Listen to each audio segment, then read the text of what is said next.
काही लोक, काही सोशल मीडियावरचे लोक हे त्या ठिकाणी आपल्या विरुद्धचा फेक नरेटिव्ह चालवत होते.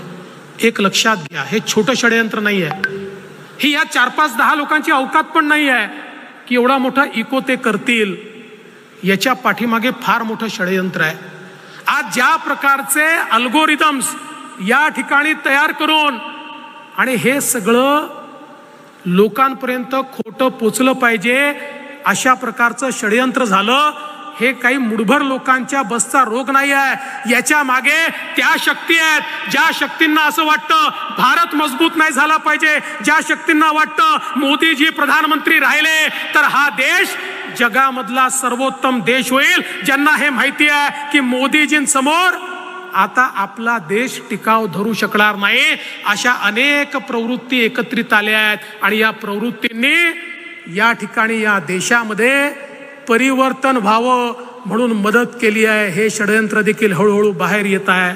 आणि म्हणून आज ज्या प्रकारच्या लढाईला आपण सामोरं जातो, ठीक आहे त्यांनी त्यावेळी केलं, आम्ही बेसावध होतो, पण मी तुम्हाला एवढं निश्चितपणे सांगतो आता तेवढीच ताकदीची तयारी आपण देखील केली आहे.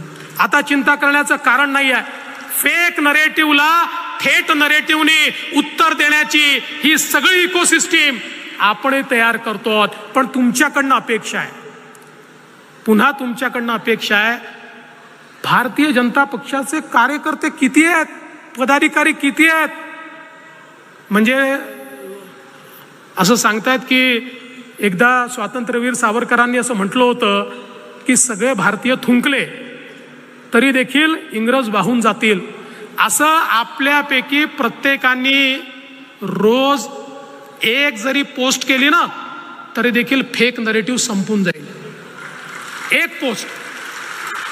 पण दुर्दैवाने, आणि परत मोकळ्यापणाने बोलतो, मला माफ करा, आमचे लोकप्रतिनिधी देखील करत नाही. आज लोकप्रतिनिधींचे हँडल बघा. अरे बाबांनो, लक्षात घ्या, लढाई जमिनीवर लढतोय आपण, पण त्याच सोबत ही लढाई टेक्नॉलॉजीची झाली आहे, त्याच सोबत ही व्हर्च्युअल झाली आहे. तुमच्या विरुद्धचा खोटा नरेटिव्ह लोकांपर्यंत टेक्नॉलॉजीने पोहोचवलेला आहे. त्याला जर तुम्ही उत्तर दिलं नाही तर तुम्ही जमिनीवर मेहनत करावीच लागेल, ती करतोच, श्रम आहेतच, पण त्याच्या सोबत याचंही उत्तर जर आपण दिलं नाही तर आपण याचा मुकाबला करू शकणार नाही. बंधू भगिनींनो, मला विश्वास आहे की तुम्ही सगळ्यांनी जर गांभीर्याने घेतलं तर एक मोठं परिवर्तन या ठिकाणी निश्चितपणे होऊ शकतं. आज खरं म्हणजे राज्यामध्ये एक विचित्र अशा प्रकारची स्थिती आहे. ही अशी स्थिती आपण राज्यात कधीच बघितली नव्हती. समाजामध्ये एक मोठी दुफळी तयार झाली आहे. अनेक समाज एकमेकासमोर उभे आहेत आणि दुर्दैवाने या राज्यातल्या काही नेत्यांना असं वाटतं की हे समाज एकमेकासमोर उभे राहिले तरच आपण निवडून येऊ शकतो, म्हणून त्याच्यामध्ये पेट्रोल टाकण्याचं काम काही राज्यकर्ते करतायत. खरं म्हणजे एक गोष्ट लक्षात घेतली पाहिजे, अरे निवडणुका येतील जातील, एखादं सरकार बनेल राहणार नाही, सरकार येतात जातात, पण समाज एकसंघ राहायला पाहिजे. समाज जर असा दुफळीत राहिला, एखाद्या निवडणुकीत तुमची पोळी भाजली जाईल, पण एकदा समाजामध्ये दुफळी राहिली तर किमान 3 पिढ्या ती दुफळी तुम्हाला दूर करता येत नाही.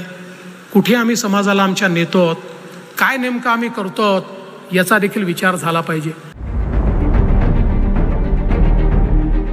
CEN न्यूज, देश प्रदेश की ताजा तरीन खबरों के लिए CEN न्यूज को सब्सक्राइब करें और रहें पल पल की खबर से हर पल बाखबर.